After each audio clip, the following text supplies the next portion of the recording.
नमस्कार विद्यार्थी मित्रांनो. आजच्या ऑनलाईन तासिकेमध्ये तुम्हा सर्वांचं स्वागत आहे. आज आपण सूक्ष्म अर्थशास्त्र आणि स्थूल अर्थशास्त्राचा परिचय या घटकांमधील स्थूल अर्थशास्त्राची वैशिष्ट्ये या घटकाचा अभ्यास करणार आहोत. तत्पूर्वी मागील तासिकेमध्ये आपण स्थूल अर्थशास्त्राचा अर्थ, त्याची व्याख्या आणि व्याप्ती या घटकाचा अभ्यास केलेला आहे.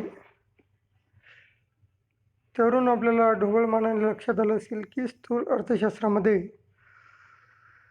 संपूर्ण अर्थव्यवस्थेच्या संबंधामध्ये ज्या काही बाबी किंवा घटक असतात त्या संपूर्ण बाबीचा एकत्रितपणे अभ्यास स्थूल अर्थशास्त्राच्या या शाखेमध्ये करण्यात येतो. तर आज आपण स्थूल अर्थशास्त्राची जी वैशिष्ट्ये आहेत त्या वैशिष्ट्यांचा अभ्यास करणार आहोत. तर बघा, जे स्थूल अर्थशास्त्राचं जे पहिलं वैशिष्ट्य आहे ते म्हणजेच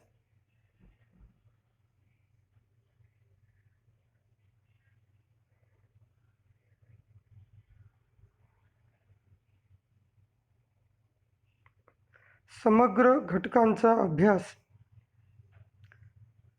यामध्ये काय सांगितलं आहे की समग्र म्हणजेच संपूर्ण भाग.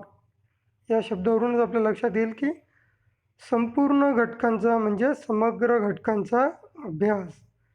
तर यामध्ये सांगितलं आहे की स्थूल अर्थशास्त्र संपूर्ण अर्थव्यवस्थेचा अभ्यास करते. उदाहरणार्थ राष्ट्रीय उत्पन्न, राष्ट्रीय उत्पादन, राष्ट्रीय रोजगार, सर्वसाधारण किंमत पातळी, व्यापार चक्र इत्यादी. तर संपूर्ण अर्थव्यवस्थेचा जर विचार केला तर अर्थव्यवस्थेमध्ये वेगवेगळ्या ज्या आर्थिक बाबी असतात त्या समाविष्ट होत असतात. त्यामध्ये आपण पाहतो की राष्ट्रीय उत्पन्न म्हणजेच काय की एका विशिष्ट कालखंडामध्ये त्या देशामध्ये उत्पादित होणाऱ्या वस्तू व सेवांची एकूण किंमत म्हणजेच राष्ट्रीय उत्पन्न होय.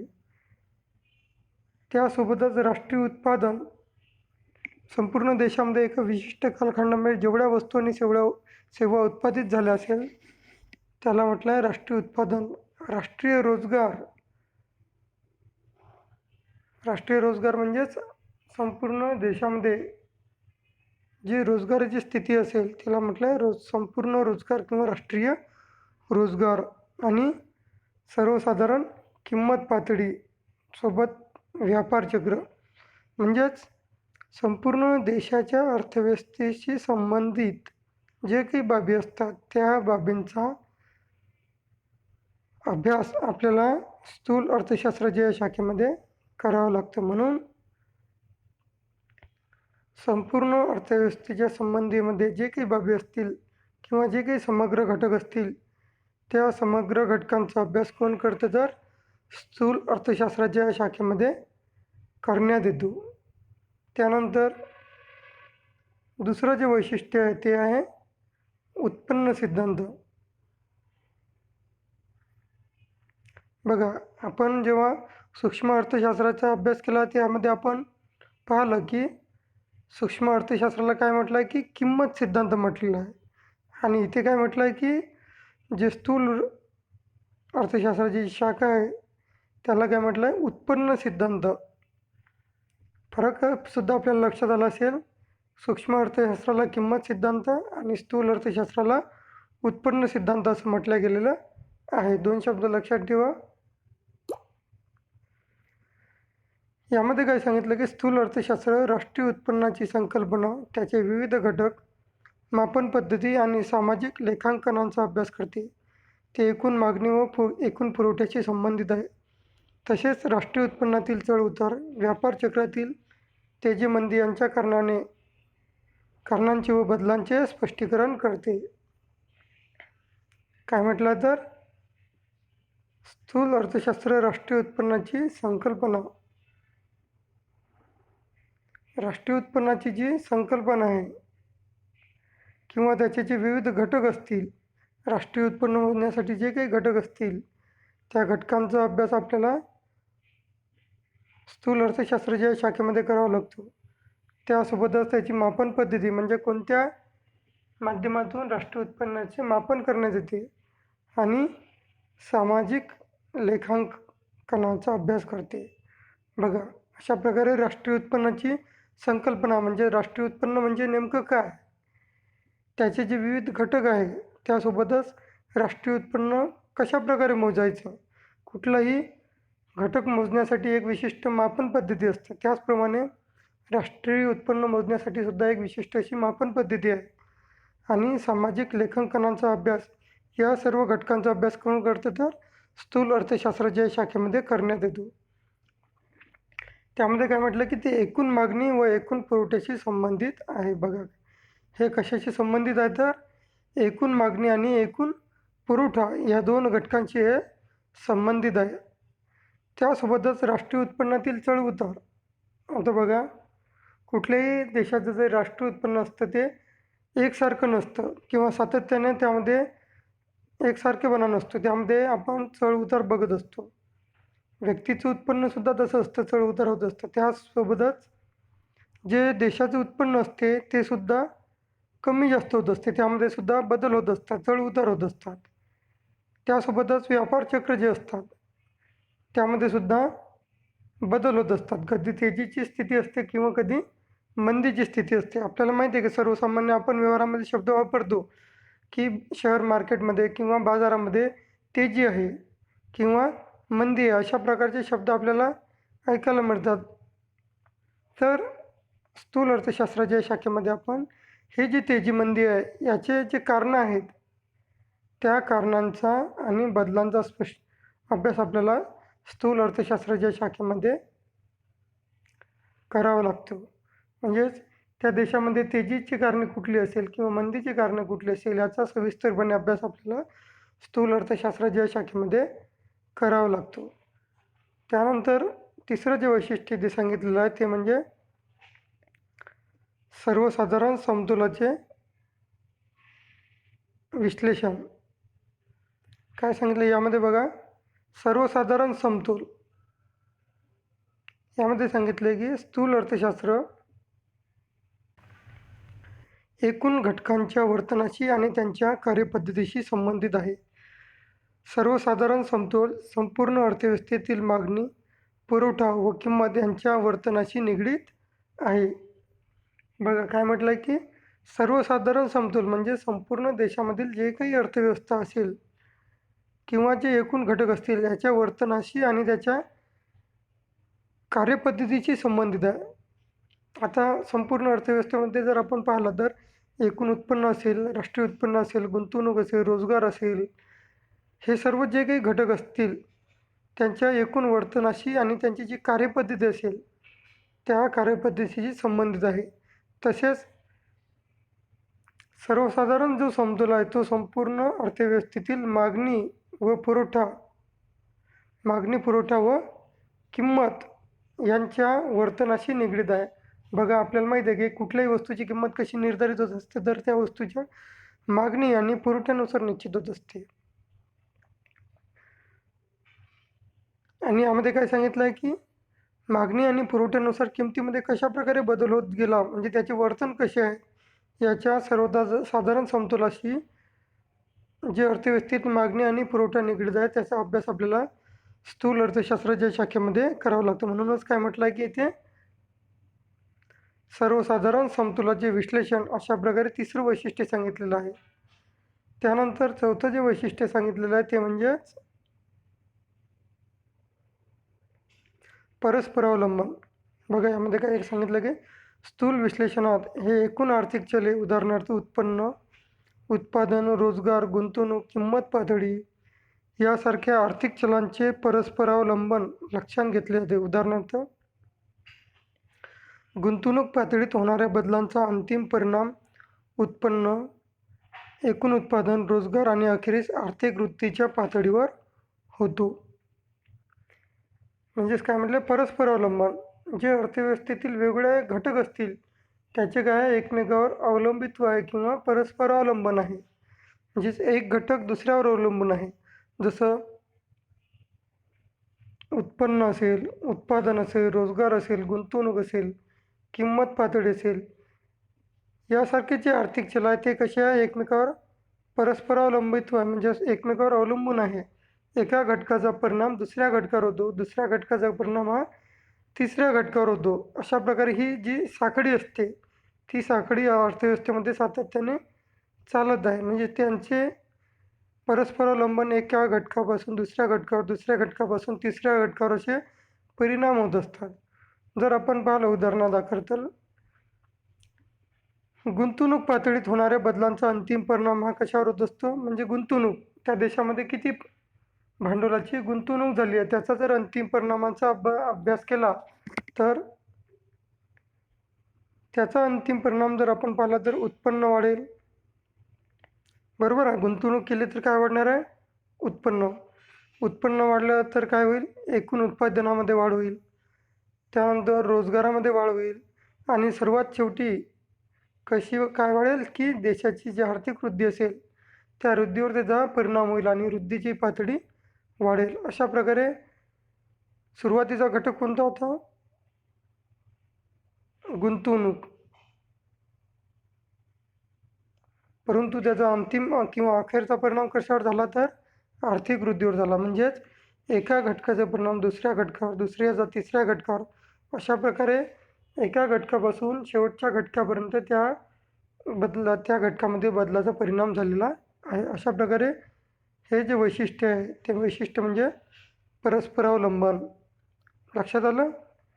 त्यानंतर बघा, पाचवं जे वैशिष्ट्य सांगितलं आहे ते म्हणजेच राशी पद्धत. राशी पद्धत म्हणजे काय की राशी पद्धतीत एका घटकाचा अभ्यास नसून संपूर्ण अर्थव्यवस्थेचा अभ्यास केला जातो. प्राध्यापक बोल्डिंग यांच्यामध्ये जंगल म्हणजे संपूर्ण झाडांचा समुच्चय होय.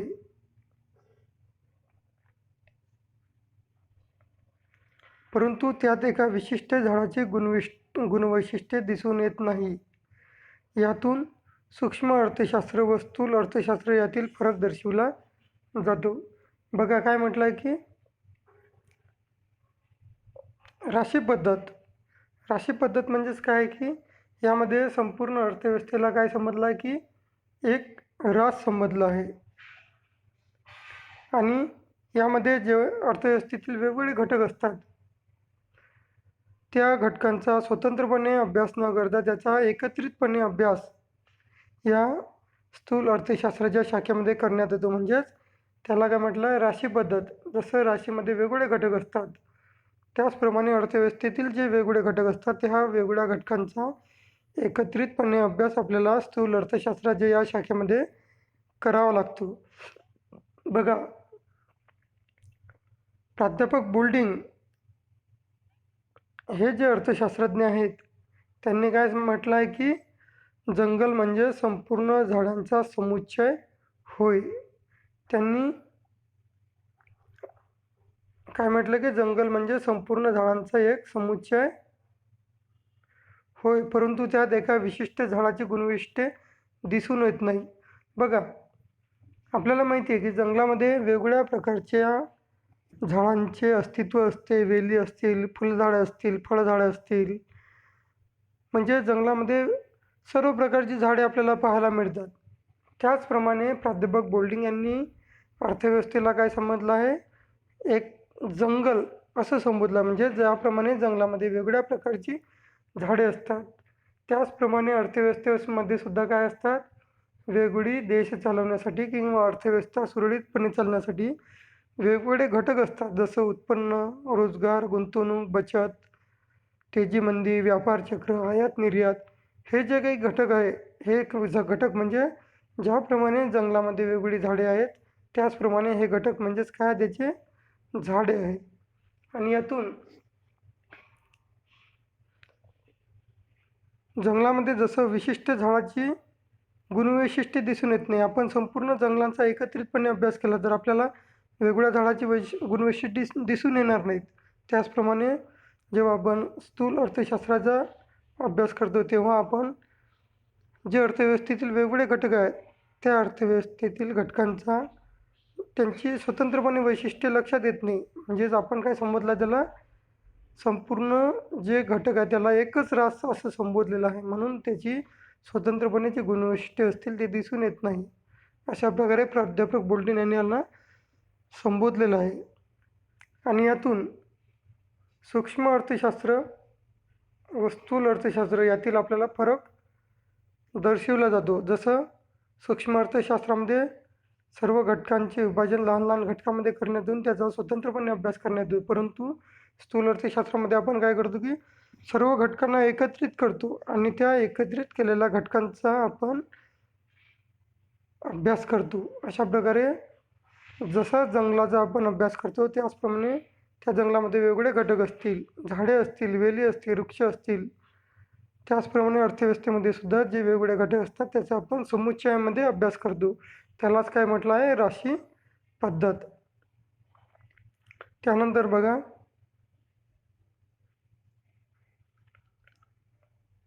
6वं जे वैशिष्ट्य सांगितलेलं आहे ते म्हणजे वृद्धीची प्रारूपे. स्थूल अर्थशास्त्रात आर्थिक वृद्धी व आर्थिक विकासातील विविध घटकांचा सहभाग अभ्यासला जातो. स्थूल अर्थशास्त्र वृद्धीची प्रारूपे विकसित करण्यासाठी उपयुक्त ठरते. आर्थिक विकासाच्या अभ्यासासाठी ही प्रारूपे उपयोगी ठरतात.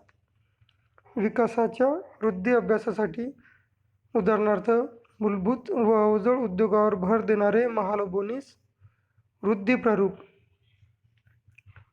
बघा, कुठल्याही देशाची अर्थव्यवस्था चालवण्यासाठी काही विशिष्ट अशी वृद्धीची प्रारूपे मांडली जातात आणि या वृद्धीच्या प्रारूपावरच त्या देशाची जी अर्थव्यवस्था असते ती अर्थव्यवस्था पुढे पुढे चालत असते आणि त्यावर आधारित काही त्या देशामधील जे काही परिस्थिती असेल त्यावर नियोजन आखले जाते. जसं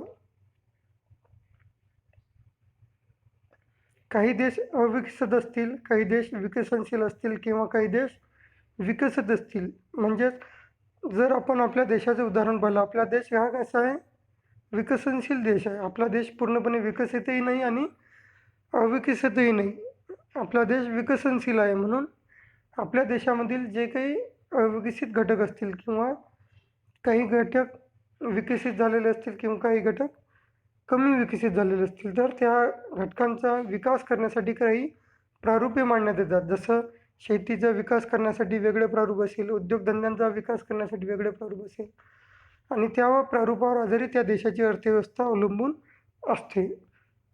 अशा प्रकारे कुठल्या देशाच्या अर्थव्यवस्थेला विकसित करण्यासाठी कुठले प्रारूप उपयुक्त ठरेल याचा अभ्यास करण्यासाठी किंवा ती वृद्धीची प्रारूपे विकसित करण्यासाठी आपल्याला जी स्थूल अर्थशास्त्राची शाखा आहे ही महत्त्वाची मदत करते किंवा भूमिका बजावते. आणि आर्थिक विकासासाठी ही जी प्रारूपे असतात ही महत्त्वाची भूमिका बजावतात. जर आपण आपल्या देशाचं उदाहरण पाहिलं तर आपल्या देशाची जी अर्थव्यवस्था आहे ती काही प्रारूपावर आधारित होती. जसं हेरोडोमर प्रारूप असेल किंवा दुसरं जे प्रारूप आहे ते म्हणजेच महालनोबिस प्रारूप, वृद्धी प्रारूप. या प्रारूपामध्ये आपल्या देशामध्ये काय सांगितलं होतं की मूलभूत आणि अवजड उद्योगावर भर देणारे हे प्रारूप होते. म्हणजेच जेव्हा आपला देश स्वतंत्र झाला तेव्हा आपल्या देशामध्ये मूलभूत आणि अवजड उद्योगांची अभाव होता आणि त्यासाठीच हे प्रारूप मांडलेलं होतं. आणि या प्रारूपामध्ये सांगितलेलं होतं की जर देशाची अर्थव्यवस्था जलद गतीने विकसित करायची असेल तर आपल्या देशामध्ये मूलभूत आणि अवजड जे उद्योग असतील त्या उद्योगावर भर देणे आवश्यक आहे. अशा प्रकारे जी वृद्धी प्रारूपे असतात त्या वृद्धी प्रारूपांचा विकास करण्यासाठी आपल्याला स्थूल अर्थशास्त्राची जी शाखा आहे ती महत्त्वाची मदत करते. त्यानंतर 7वं जे वैशिष्ट्य आहे ते आहे सर्वसाधारण किंमत पातळी. यामध्ये बघा काय सांगितलं की स्थूल अर्थशास्त्रात सर्वसाधारण किंमत पातळी निश्चिती व त्यातील बदल यांचा अभ्यास होतो. सर्वसाधारण किंमत पातळी म्हणजे अर्थव्यवस्थेतील सद्यस्थितीत उत्पादित केलेल्या सर्व वस्तू व सेवांच्या किमतीची सरासरी होय. बघा यामध्ये काय सांगितलं की स्थूल अर्थशास्त्रामध्ये कोणत्या घटकाचा अभ्यास होत होता, सर्वसाधारण किंमत पातळी निश्चिती व त्यातील बदल हे जे दोन घटक आहेत, सर्वसाधारण किंमत पातळी आणि त्यातील जो बदल आहे, त्या बदलाचा अभ्यास आपल्याला स्थूल अर्थशास्त्राच्या शाखेमध्ये करावा लागतो किंवा स्थूल अर्थशास्त्राच्या शाखेमध्ये सर्वसाधारण किंमत पातळी आणि त्यातील जो बदल आहे त्याचा अभ्यास केला जातो. तर सर्वसाधारण किंमत पातळी म्हणजे नेमकं काय, हा महत्त्वाचा प्रश्न आहे. कोणत्या घटकाला सर्वसाधारण किंमत पातळी म्हणायचं, तर सद्यस्थितीमध्ये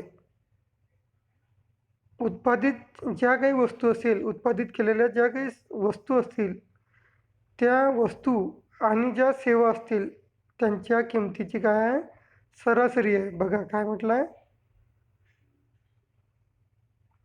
वस्तू व सेवांच्या किमतीची सरासरी.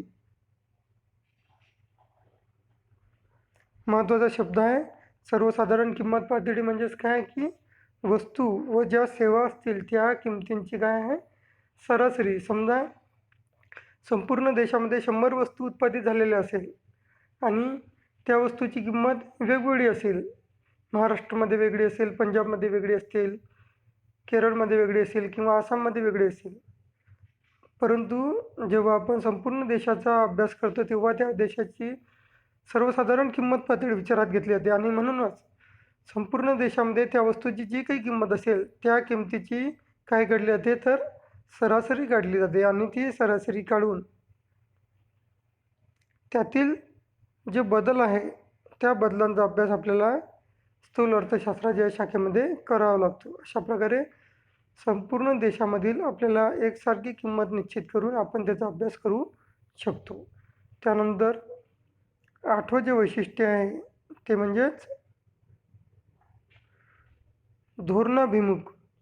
यामध्ये काय सांगितलं की लॉर्ड केन्स यांच्यामध्ये स्थूल अर्थशास्त्र हे आर्थिक समस्या सोडवणाऱ्या धोरणांची चर्चा करणारे शास्त्र आहे. उदाहरणार्थ भाववाढ नियंत्रण, रोजगार निर्मिती, अर्थव्यवस्थेला मंदीतून बाहेर काढणे इत्यादी. बघा सर्वात महत्त्वाचं वैशिष्ट्य म्हणजे काय की धोरणाभिमुख. कुठलंही सरकार स्थापन झालं की त्या सरकारचे काही विशिष्ट असे धोरणे असतात. 5 वर्षात आपल्या देशामध्ये शेतीचा विकास करायचा आहे, उद्योगधंद्यांचा विकास करायचा आहे, सेवा क्षेत्राचा विकास करायचा आहे की रोजगाराची निर्मिती करायची आहे. हे वेगवेगळ्या प्रकारचे धोरणे ते सरकार आखत असतात आणि हे जे संपूर्ण अर्थव्यवस्थेला जे भेडसावणारे प्रश्न असतात किंवा जे समस्या असतात, रोजगार असेल, भाववाढ असेल, चलनवाढ असेल, तेजी मंदी असेल, आयात निर्यात असेल, हे जे काही समस्या असतील त्या समस्या सोडवण्यासाठी काही विशिष्ट अशी धोरणांची आखणी करावी लागत असते आणि यासाठी ह्या सर्व धोरणांची चर्चा करणारे शास्त्र म्हणजे कोणते शास्त्र आहे, तर स्थूल अर्थशास्त्र. बघा भाववाढ नियंत्रण, सातत्याने भाववाढ होत आहे, वेगवेगळ्या वस्तूंच्या किमती सातत्याने वाढत आहे आणि प्रत्येक वस्तूच्या किमती जर वाढत गेला तर त्या देशातील जनतेला त्याचा त्रास होईल. सर्वसाधारण जे उपभोक्ते असतात त्या ज्या अशा वाढणाऱ्या किमती असतात त्यामुळे त्या वस्तू विकत घेऊ शकणार नाही, त्यांची क्रयशक्ती कमी होईल. म्हणून अशा वेळेस भाववाढ नियंत्रणात आणणे आवश्यक असते. त्यासोबतच रोजगार निर्मिती करणे आवश्यक असते. जर देशामध्ये मोठ्या प्रमाणात बेरोजगारीची स्थिती झाली तर तो देश मंदीमध्ये जाऊ शकतो आणि म्हणूनच त्या देशामध्ये रोजगार कशा प्रकारे वाढवला जाईल याच्यासाठी सुद्धा वेगवेगळ्या प्रकारची धोरणे आखावी लागत असतात. त्यासोबतच मंदीतून बाहेर कशा प्रकारे काढता येईल यासाठी सुद्धा धोरणे आखावी लागत असतात आणि त्यासाठीच लॉर्ड केन्स यांनी काय म्हटलं आहे की स्थूल अर्थशास्त्र हे आर्थिक समस्या सोडवणाऱ्या धोरणांची चर्चा करणारे शास्त्र आहे. ह्या ज्या काही आर्थिक समस्या असतील, चलनवाढ असेल, भाववाढ असेल, तेजी मंदी असेल, व्यापार चक्र असेल, ह्या सर्व क्षेत्रांचे सर्व आर्थिक ज्या समस्या आहेत त्यांची चर्चा करणारे शास्त्र म्हणजे कोणते शास्त्र आहे, तर स्थूल अर्थशास्त्र. अशा प्रकारे लॉर्ड केन्स यांनी स्थूल अर्थशास्त्राला काय समजलं की आर्थिक समस्या सोडवणारे शास्त्र म्हणजेच धोरणाभिमुख शास्त्र आहे. अशा प्रकारे ही 8 वैशिष्ट्ये आपण इथे पाहिलेली आहे. त्यापैकी पहिलं जे वैशिष्ट्य आहे ते म्हणजे काय? समग्र घटकांचा अभ्यास. त्यानंतर आपण दुसऱ्या वैशिष्ट्याचा अभ्यास केला आहे ते म्हणजेच उत्पन्न सिद्धांत. त्यानंतर तिसरं वैशिष्ट्य आपण पाहिलं आहे सर्वसाधारण समतोलाचे विश्लेषण. त्यानंतर चौथं जे वैशिष्ट्य आपण पाहिलं ते म्हणजे परस्परावलंबन. त्यानंतर पाचवं वैशिष्ट्य पाहिलं आपण राशी पद्धत.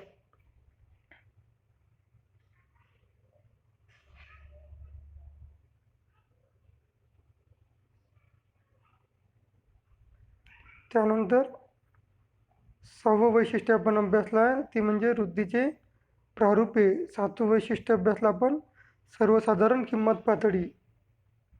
आणि शेवटचे जे वैशिष्ट्य आपण अभ्यासलेलं आहे ते म्हणजेच धोरणाभिमुख. अशा प्रकारे विद्यार्थी मित्रांनो ही 8 वैशिष्ट्ये आपण अभ्यासलेली आहे. आणि परीक्षेमध्ये यावर जो प्रश्न येईल तो म्हणजेच स्थूल अर्थशास्त्राची व्याख्या सांगून त्याची वैशिष्ट्ये स्पष्ट करा किंवा स्थूल अर्थशास्त्राची वैशिष्ट्ये सांगा. त्यासाठी आपल्याला ही जी 8 वैशिष्ट्ये आहेत ती 8 वैशिष्ट्ये चांगल्या प्रकारे अभ्यासणे आणि आत्मसात करणे अत्यंत आवश्यक आहे. तर आता आपण इथेच थांबूया. उर्वरित जो घटक आहे तो घटक पुढील तासिकेमध्ये अभ्यासू. धन्यवाद.